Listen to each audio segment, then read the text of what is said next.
Halo Tribuners, ketemu lagi dengan saya Bang Mandor di acara Mojo Ichthyofauna Indonesia. Kali ini saya wawancara dengan salah satu tokoh yang menguasai betul tentang ichthyofauna. Beliau adalah Dr. Tejo Sukmono.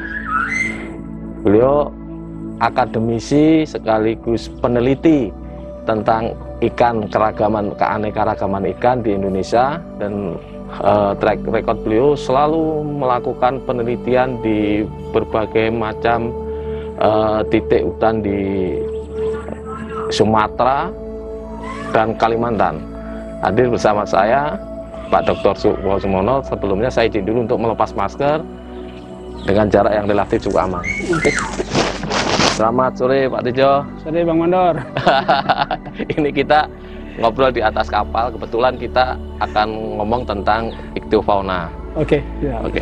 Pak Tejo, boleh diceritakan berdasarkan pengalaman Pak Tejo selama lebih dari 20 tahun meriset tentang kekayaan ichthyofauna di Indonesia. Apakah bisa ditarik kesimpulan kondisi terkininya seperti apa sebenarnya sekarang? Oke, makasih Bang Mandor. Bahwa Tribuners, yang pertama bahwa kita harus bangga Indonesia itu kaya akan sumber biodiversitas ikan air tawar. Data kita punya lebih dari 900 ikan air tawar. Dan itu terbagi, ada yang di lahan gambut, ada yang di danau, dan ada yang di sungai gitu. Termasuk yang di muara-muara sungai yang mendekati laut. Dan data tentang ikan ini itu hanya sedikit yang bisa mengakses, karena kita banyak hafal hanya ikan-ikan yang kita konsumsi. Kalau kita ke pasar, kita itu mungkin nggak lebih dari 25, padahal ada sekitar 900-an. Artinya apa? Banyak ikan-ikan yang belum populer di kalangan masyarakat. Begitu ya. Ke depan kekayaan ini menurut Pak Tejo, ini mesti apa yang harus kita lakukan, karena jarang sekali orang konsentrasi pada masalah ini. Apa yang bisa kita lakukan ini untuk menyelamatkan ichthyofauna ini? Iya. Jadi ada konsep ikan lestari masyarakat sejahtera, gitu kan.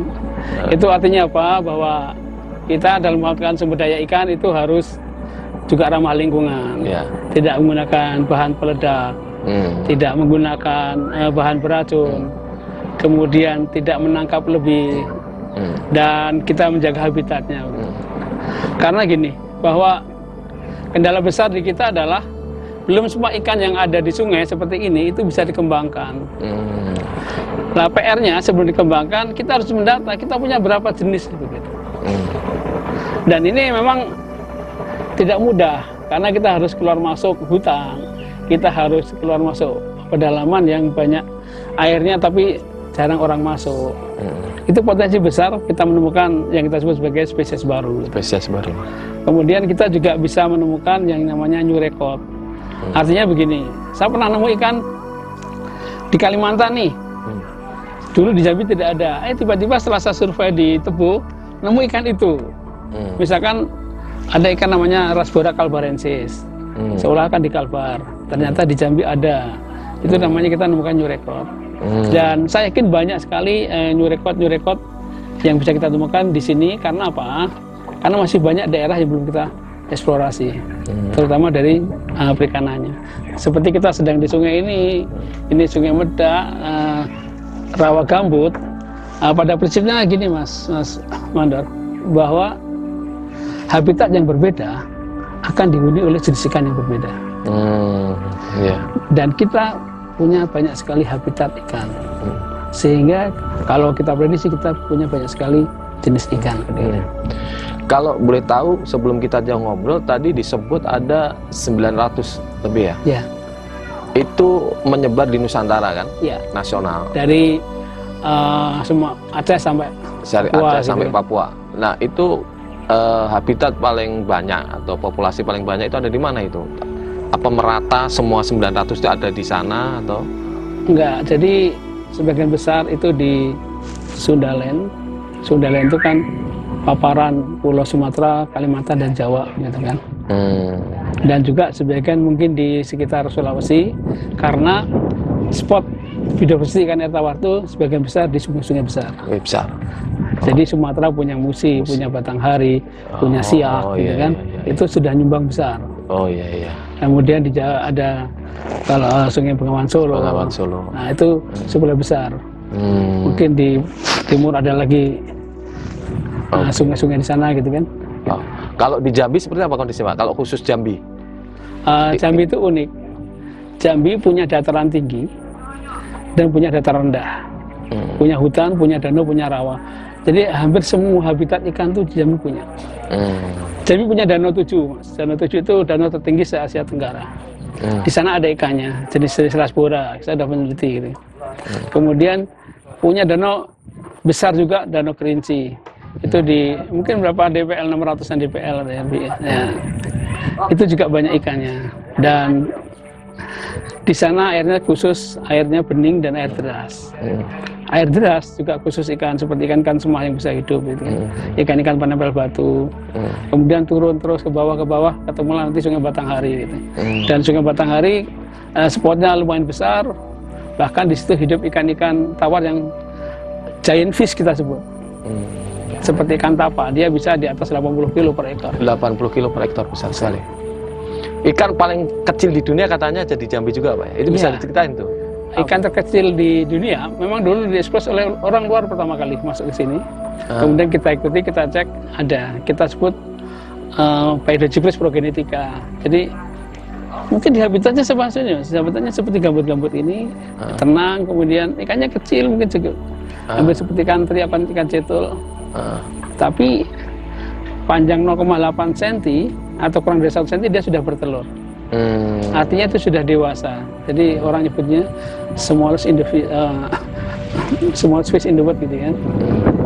Itu yang semua kekayaan keragaman ikan air tawar di Jambi itu kondisi hari ini dengan tingkat pencemaran yang ada di air tawar di Jambi itu seperti apa kira-kira itu?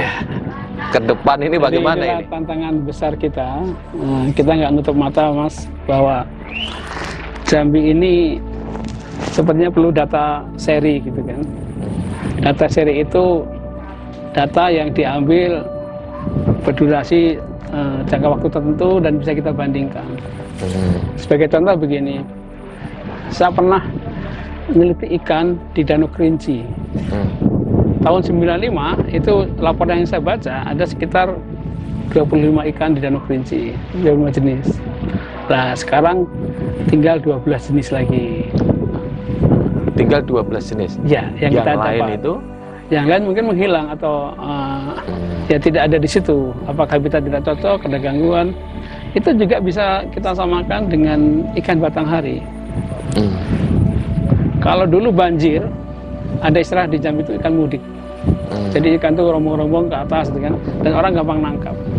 Ini sekarang bisa kita bandingkan, masih banyak nggak ikan yang mudik? Atau masyarakat nelayan di sepanjang Batanghari itu lebih mudah nangkap ikan, sekarang sulit. Namun demikian data statistik yang berseri itu kan kita nggak ada. Tapi saya yakin dengan banyaknya penambangan emas, dengan banyaknya galian C, dengan banyaknya fragmentasi habitat, itu berpengaruh ke jumlah biodiversitas ikan di Batanghari. Itu kalau pernah nggak ada penelitian penyusutannya sampai sekian gitu kehilangan itu?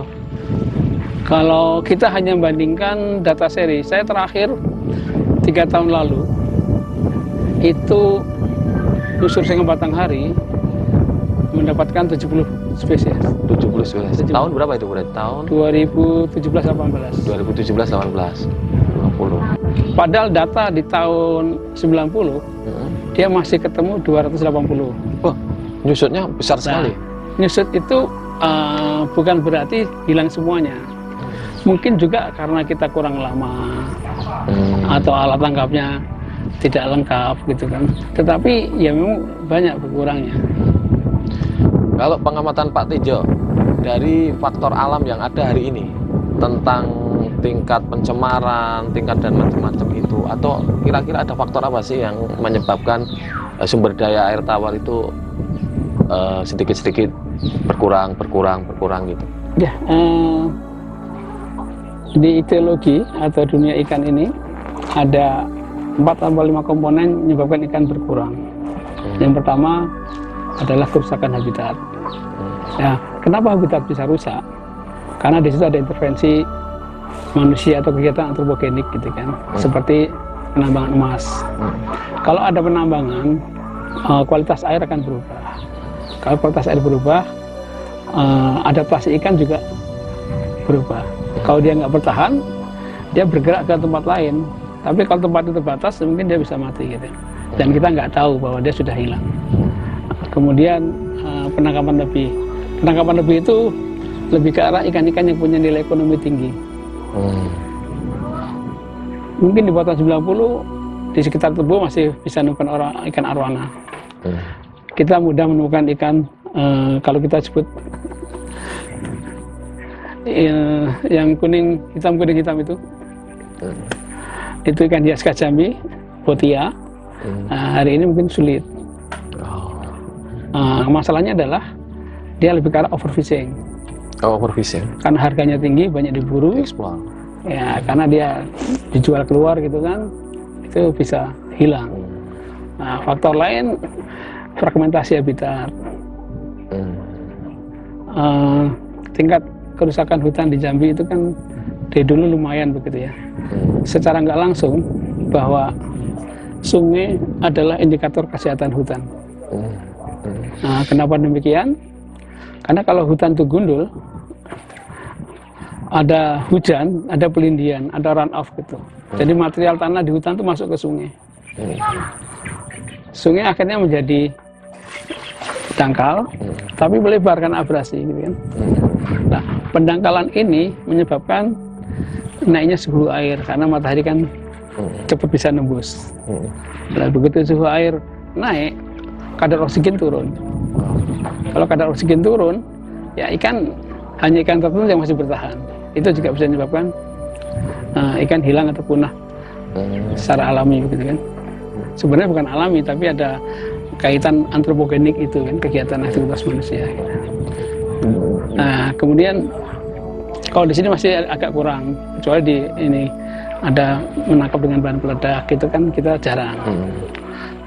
Tapi dengan kemungkinan di Jambi ini ada juga beberapa masyarakat yang menangkap menggunakan strom dan racun. Iya.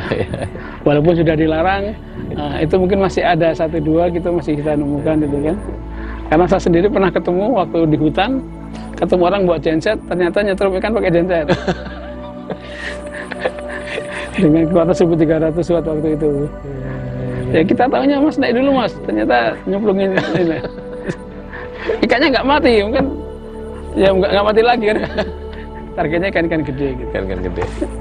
Berarti kesimpulan dari 4-5 faktor yang mempengaruhi kepunahan ikan air tawar itu di Jambi kira-kira semua ada itu kira-kira. Kira-kira semua ada, cuman kadarnya aja yang bisa kita lihat secara kasat mata. Yang habitat tadi kan itu kan. Iya.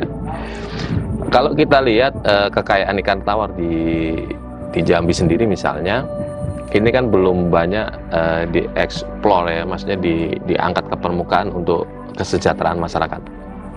Di sisi lain ini menjadi sumber daya alam yang secara keekonomian barangkali ini juga sangat bermanfaat. Yeah. Nah, bagaimana Pak Tejo sebagai ikhtiolog itu melihat potensi ini yang kemudian untuk mengkomunikasikan kepada masyarakat maupun pemangku kebijakan? Oke mas, jadi di Jambi ini sebenarnya sudah ada beberapa pedagang ikan hias alam. Dia dikirim ke Jakarta, Bogor, atau langsung ke Singapura. Sudah ada pedagangnya dan mereka kebanyakan sudah punya ibaratnya pekerja-pekerja yang mengumpulkan dari berbagai tempat gitu kan. Tapi belum ada yang secara khusus menangkarkan ikan-ikan khas Jambi gitu.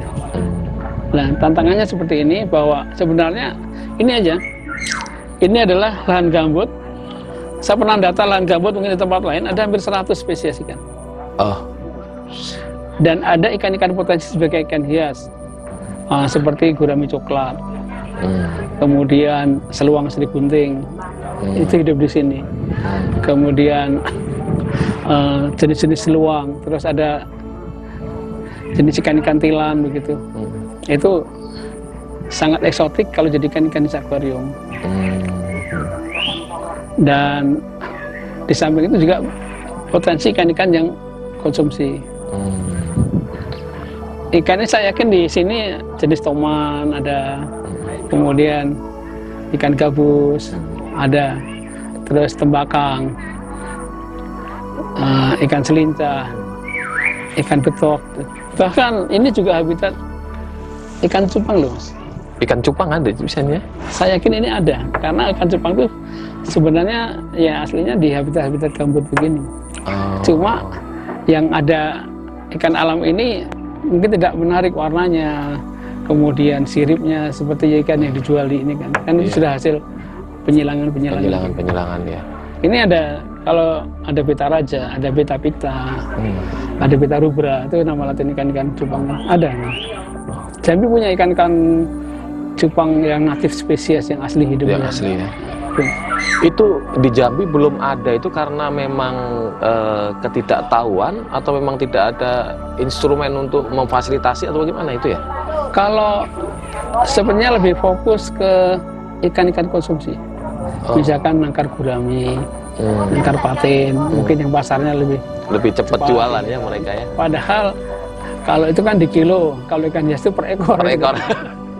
Jadi kalau kita udah menemukan bayarnya, bisa cepet juga itu ya. Juga, ya. Gitu kan, gitu. Sekarang kan tergantung bagaimana kita connect dengan buyer itu kan. Yeah. Apakah masuk asosiasi? Tapi yang jelas di Jambi itu dikenal sebagai pensuplai ikan hias alam. Ikan ya. Terutama dari jenis ikan Sumatera, kemudian ikan botia, dan ada beberapa jenis udang-udangan. Jadi nangkap di alam, kemudian dibawa ke Bogor atau ke Jakarta, gitu. Mungkin juga keluar. Gitu. Ya. Termasuk mungkin kita bicara tentang tadi kita sempat ngobrol di sebelum acara kita mulai tentang bagaimana mengangkat potensi ikan air tawar ini untuk mendukung apa istilahnya wisata. Ya. Kayak misalnya Geopark Merangin. Tadi kita ngobrol Geopark Merangin. Nah, bagaimana mengoptimalkan potensi sungai ini juga mendukung pariwisata. Kalau dari pemikiran Pak Tejo gimana itu? Jadi ada konsep fisheries tourism gitu kan. Fisheries tourism itu pendekatannya kalau di laut itu kan dengan snorkeling atau scuba diving gitu ya. Dia melihat ikan, ngasih makan ikan gitu kan. Kemudian ada yang di danau-danau dengan spot-spot mancing gitu ya. Nah, kita bisa dengan cara membuat display ikan air tawar di sekitar Taman Geopark. Jadi ikan yang ada di situ kita tangkap, kemudian kita buat seperti habitat buatan, ya di akuarium seperti kan. Nah, kemudian kita kasih narasi, ya mirip-mirip yang di Taman Mini itu kan ada kan? Iya. Seperti itu. Jambi belum ada itu Pak ya? Dulu pernah digagas, akan ditaruh di kebun binatang itu tapi gagal. Itu kenapa itu dulu faktor? Nggak tahu, itu kan dulu tupoksi dari Dinas Perikanan yang mau ke sana gitu kan. Oh gitu. Tapi sebenarnya saya selaku peneliti, kita siap membantu untuk mencarikan ikan-ikan yang eksotik asli Jambi. Asli gitu. Jambi, dan memonetasi potensi ini menjadi daya tarik sendiri ya. Kalau perlu memang biasanya karena di gambut ini kita bawa kan gitu. Iya. Memang upaya domestikasi dulu kan gitu.